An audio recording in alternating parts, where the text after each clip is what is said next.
Olá, professores. Meu nome é Rosane, sou aluna do curso de Letras Espanhol da Estácio, EAD, e estou aqui para apresentar o trabalho da disciplina de Políticas Públicas e Organização da Educação Básica.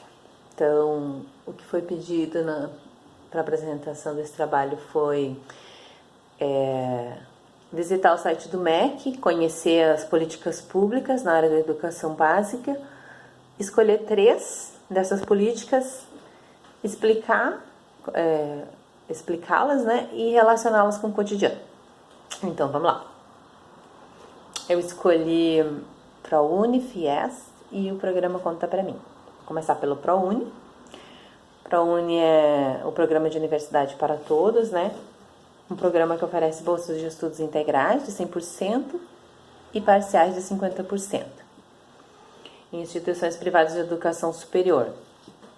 Essas bolsas são concedidas a estudantes que não possuam diploma de curso superior e que tenham participado do último Enem, obtido uma nota mínima de 450 pontos e não tenham tirado 0 na redação. Esses estudantes, eles devem ser participantes de família com renda bruta familiar de 1,5 salário, né, 1 salário mínimo e meio por pessoa, para bolsa de 100%, e até 3 salários mínimos por pessoa para bolsa de 50%. Esses candidatos também precisam ter cursado o ensino médio completo em escola pública ou o ensino médio completo em escola privada como bolsista dessa escola, bolsista integral, ou parte na pública e parte na privada também como bolsista integral, ou ser pessoa com deficiência ou ser professor da educação básica, integrando o quadro de pessoal permanente da instituição e concorrer a uma bolsa de estudo em curso de licenciatura. Nesse caso, não precisa comprovação de renda. Então, as inscrições do ProUni são feitas via internet, não há pagamento de taxas. No resultado e na pré-seleção são feitas 2 chamadas, e caso o estudante não seja chamado, ele pode ficar numa lista de espera. Bom, resumindo sobre o ProUni seria isso, né? Para concluir, eu tenho um fato, né, no meu cotidiano que tem bem a ver com o ProUni, né? A primeira vez que eu me inscrevi no curso de letras foi na PUC do Rio Grande do Sul, e eu não concluí esse curso, mas uma colega minha que se inscreveu junto comigo, à mesma época, assim, no mesmo tempo, ela concluiu. Só que, palavras dela, ela jamais poderia fazer esse curso na PUC, que é uma universidade considerada cara, né? Não só no Rio Grande do Sul, no Brasil inteiro, né? Uma universidade particular. Então, ela se inscreveu para a Bolsa Integral, ela foi beneficiada com a Bolsa Integral, ela fez todo o curso de letras na PUC com Bolsa Integral e ela se formou e hoje ela atua nas escolas da cidade dela como professora. Então, essa política pública foi essencial na vida dela, né? Fez toda a diferença na vida dela. É isso. Vou falar do FIES. Então, é um fundo de financiamento estudantil que financia cursos superiores não gratuitos que tem avaliação positiva no Sistema Nacional de Avaliação da Educação Superior. As inscrições também são feitas pela internet, né? Exclusivamente pela internet. Pode se inscrever os candidatos que tenham feito o último Enem na mesma condição, né, de nota mínima de 450 pontos, obtidos no último Enem, não pode ter tirado 0 na prova. E eles precisam possuir renda familiar, né, é necessário possuir renda familiar bruta de até 3 salários mínimos por pessoa. No FIES existe um percentual máximo de valor do curso a ser financiado, né, no site tem a fórmula bem explicadinha para calcular esse percentual. Existe um percentual mínimo também de financiamento, que é de 50% do encargo educacional. Durante o curso, o estudante paga mensalmente o valor da coparticipação, que são os encargos educacionais, e após a conclusão do curso passa a pagar a parcela da amortização de acordo com a sua renda. E se não tiver renda, pagará o valor mínimo. Em relação às vagas, elas são selecionadas de acordo com critérios técnicos, objetivos e impessoais que são descritos em edital. Existem algumas restrições para a inscrição de candidatos, né? Não podem se inscrever os candidatos pré-selecionados em processo seletivo anterior enquanto perdurar a pendência. Os que não tenham quitado financiamento anterior pelo FIES ou pelo CREDUC. os que se encontram em período de utilização do FIES, os que se submeteram ao Enem só com o objetivo de autoavaliação. Então é isso, o FIES é mais tranquilo, assim, né? Tem menos informações, né? Tem bem mais do que eu trouxe aqui, né? Mas eu resumi. Lá no site tá mais explicado, com perguntas e respostas. Mas seria bem tranquilo, assim, o FIES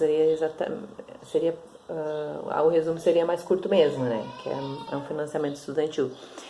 E quanto ao FIES, eu não tenho ninguém na família, não tenho conhecido, né, que eu possa citar. Claro, na época da PUC, nessa mesma época da minha colega que fez PUC com bolsa integral, eu também tinha colegas que fizeram o financiamento do FIES para concluir a PUC. Não tenho nenhum próximo, né, bem conhecido assim quanto a minha colega, que a gente se fala até hoje.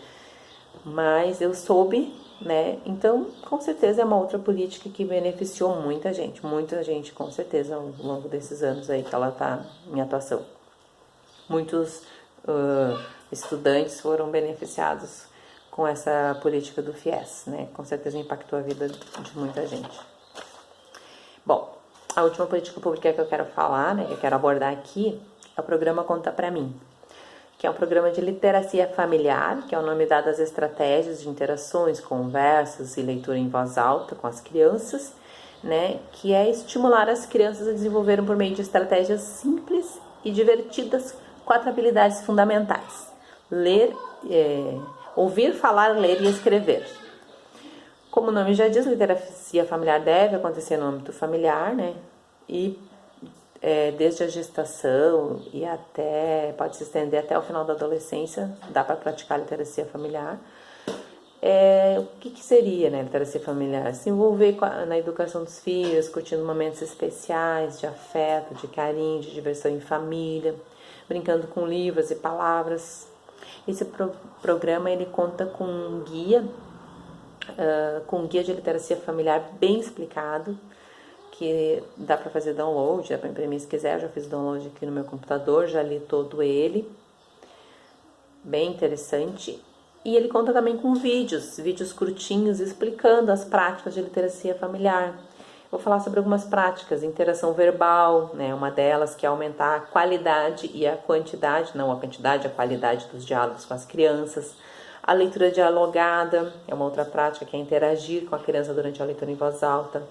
A narração de histórias, que é interagir com a criança durante a narração de uma história. Os contatos com a escrita, que é familiarizar as crianças com a escrita. E atividades diversas, né? Jogar, brincar, tocar instrumentos musicais, interpretar, dançar, passear, viajar. E a motivação, que é aumentar a motivação das crianças em relação à leitura e à escrita. Por que praticar literacia familiar? Porque a família exerce uma grande influência, né, sobre o desenvolvimento da linguagem das crianças, dos seus filhos. O ambiente familiar, sobretudo durante a primeira infância, que é de 0 a 6 anos de idade, ele é decisivo para o futuro escolar das crianças. Pois crianças criadas em lares onde os pais promovem a literacia familiar, elas se tornam melhores leitores e estudantes mais bem-sucedidos. Como eu já disse, eu fiz a leitura completa desse guia. E eu quero destacar 2 técnicas que são bem interessantes, que eu considerei bem interessantes, que são elas, que é a Pavere, né, e a que Fale com a Vida. A Pavere é um acróstico que contém as palavras perguntar, avaliar, expandir e repetir. Perguntar, algo sobre o que foi contado, sobre a história que foi contada. Avaliar, a resposta é correta? É incorreta? Tenho que corrigir? Devo corrigir amorosamente as respostas erradas. Expandir a resposta, acrescentando mais elementos. Às vezes a criança responde com sim e não, com respostas curtas, aí a gente vai expandir a resposta. Repetir, pedir que a criança repita a resposta expandida. Essa é a técnica Pavere. E a técnica que Fale com Vida, o que significa, o que vai perguntar na história: quem, onde, como, quando. O do Fale deixa um final em aberto, perguntas que não se resumem a sim ou não. O lê do Fale é lembrar, perguntas para lembrar o que foi lido, retomando episódios passados. O com é de completar, deixar uma lacuna ao final de uma frase para a criança completar, né? Iniciar uma frase e a criança completa. O vida são perguntas que relacionam a história às situações da vida de uma criança, criando uma ponte entre a vida real e os livros. Então essas são as duas técnicas que eu puxei para explicar para a Vera e que fale com vida. Eu também quero destacar os 10 pontos da literacia familiar, que são eles. Primeiro, trate seu filho com muito amor e carinho. Segundo, converse com seu filho. Terceiro, valorize e respeite o que o seu filho tem a dizer. Quarto, leia em voz alta para o seu filho. Quinto, conte histórias para o seu filho. Sexto, dê livros de presente para o seu filho. Sétimo, leia e escreva diante do seu filho. Oitavo, participe da vida escolar do seu filho.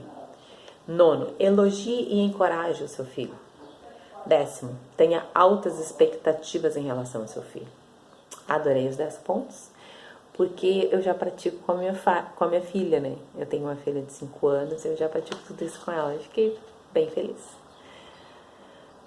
Para finalizar, eu quero dizer que eu gostei muito, né? Na verdade, eu me apaixonei por esse programa, né? O Conta Pra Mim. Como eu disse, eu já tenho uma filha, né? Que acaba de completar 5 anos. Esse programa está sendo muito útil e interessante para mim, né? Com certeza. Fiquei feliz em saber que eu já pratico o que o programa ensina, né? Tipo, eu já lia, já cantava, já conversava com a Luísa na barriga, né? Durante a gestação. E depois que ela nasceu, com certeza, né? Eu e meu marido, nós continuamos fazendo isso. Tudo isso e muito mais. Ela já tem 5 anos de livros, eu digo, né? Que ela já tem 5 anos de livros na sua biblioteca própria. Ela já ganhou muitos livros das tias, tios, de nós. E ela gosta muito de livros, ela gosta muito de... Ela diz que ela lê, né? Claro que ela não lê ainda, ela memorizou algumas histórias. Então, ela gosta muito que a gente leia para ela, pede todos os dias. E ela gosta de ler os livros dela. Então, as histórias que ela memorizou, ela lê para as bonecas ou lê para as pessoas. E ela está aprendendo a ler, né? Está em fase de alfabetização, então ela está louca para ler. Então, está em fase de alfabetização, isso está me ajudando, né? Porque esse programa ajuda nisso também. E é um programa que esse realmente está associado à minha vida pessoal, né? Então, é isso. Espero que eu tenha passado certinho, né? O que as políticas públicas têm, né? O que elas contêm. Acredito que eu consegui explicar, né? O que eu estudei sobre essas políticas públicas. E agradeço a atenção dos professores e até a próxima.